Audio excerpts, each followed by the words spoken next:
Good morning, children. Welcome to online class. I'm going to start with the physics lesson, that is chemical effects of electric current. So far, children, you have studied about all the electric appliances which you should not touch with the wet hands. Most of your elders will tell you that not to touch the electrical appliances with the wet hands and all. You should be very careful while handling with the electric appliances. It is very dangerous to touch an electrical appliances with wet hands. Okay. We have learnt earlier that materials which allow electric current to pass through them are called good conductors of electricity. I hope you have studied this in 6th standard. Isn't it, children? The materials or the things which allow electric current to pass through, those are called as good conductors. Okay. Which does not allow, those are called as bad conductors. On the other hand, materials which do not allow electric current to pass through them are called as bad conductors or poor conductor. Okay, so we have studied this all in 6th standard. I hope so, children. And you have studied that also, that you will take some tester and to test whether the particular material allows the electric current or no. I hope you have seen the electrician using the tester. Most of the children have seen that tester, how it will be. It is an instrument or a thing which to test whether the particular material allows a current or no. Okay. We call it as a tester. We found that metals such as copper and aluminum conduct electricity, whereas materials such as rubber, wood, plastic do not conduct electricity. Okay, so far we have studied some materials will allow, some materials will not allow. Okay, so solid only we have seen that wood, rubber, plastic and all, they will not allow the electricity to pass, such as copper and aluminum will conduct electricity. So these are called as good conductor. Which will not allow, those are called as poor conductor or bad conductors. Okay. Now you came to know that about the solid things. Then what about the liquid things? Okay, do liquids also conduct electricity? So that we are going to study in this lesson. Okay, to test whether a liquid allows electric current to pass through or not, so we can use some same tester what we used to for the solid things and all.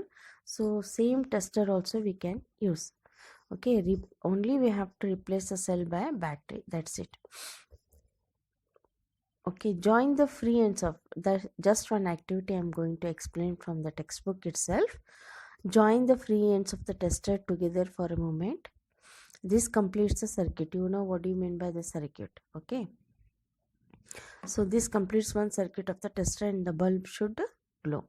However, if the bulb does not glow, it means that tester is not working. Okay. Or might be bulb is fused. So either one will be the fault. Either the bulb is fused or the tester is not working. So check it and we have to reconnect it. So which is where there is a fault, we have to check it and we have to replace it. If bulb is fused, we have to replace a new bulb. If the tester is fault, if there is a fault in tester, then we have to take a new wires and all. So that is what the circuit we studied in the 6th standard. Okay. And one more activity, collect some few plastic or rubber caps of discarded bottles and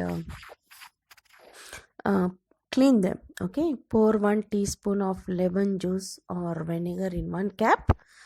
Bring your tester over this cap and let the ends of the tester dip into the lemon juice or a vinegar, whatever you take. Okay, the other end are not more than 1 centimeter apart, but at the same time do not touch each other.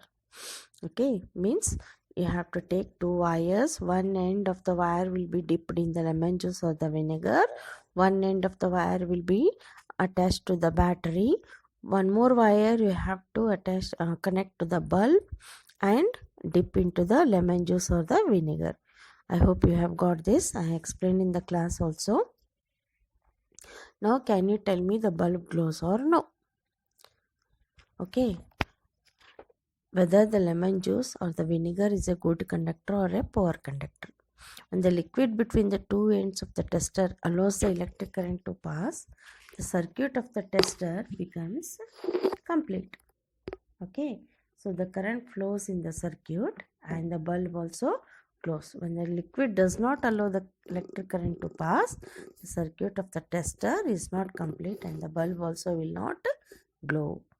Okay, in some situations the liquid is conducting, the bulb may not glow.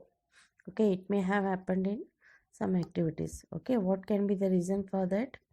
Because there is a need of certain voltage for the bulb to glow. Okay, if you will not get it from the lemon juice or the vinegar, the bulb will not glow, because each and every bulb will be having some certain voltage to glow, isn't it? So due to the heating effect of current, the filament of the bulb gets heated to a high temperature and it starts glowing. If it will not get sufficient of electricity, then it will not glow. So if the current through a circuit is too weak, the filament does not get heated and it will not glow. So this is one reason. Okay. Though a material may conduct electricity, it may not conduct it as easily as a metal also. So the circuit of the tester may be complete and yet the current through it may be too weak to make the bulb glow. So this is also one reason. Okay, so this is all about the activities. In the next video I'll start with the another topic. Okay children, so I hope you have got all the notes and most of the children have written. Those are coming to the school have written. So those who are at home, please complete it and bring it for the correction. Okay children, thank you.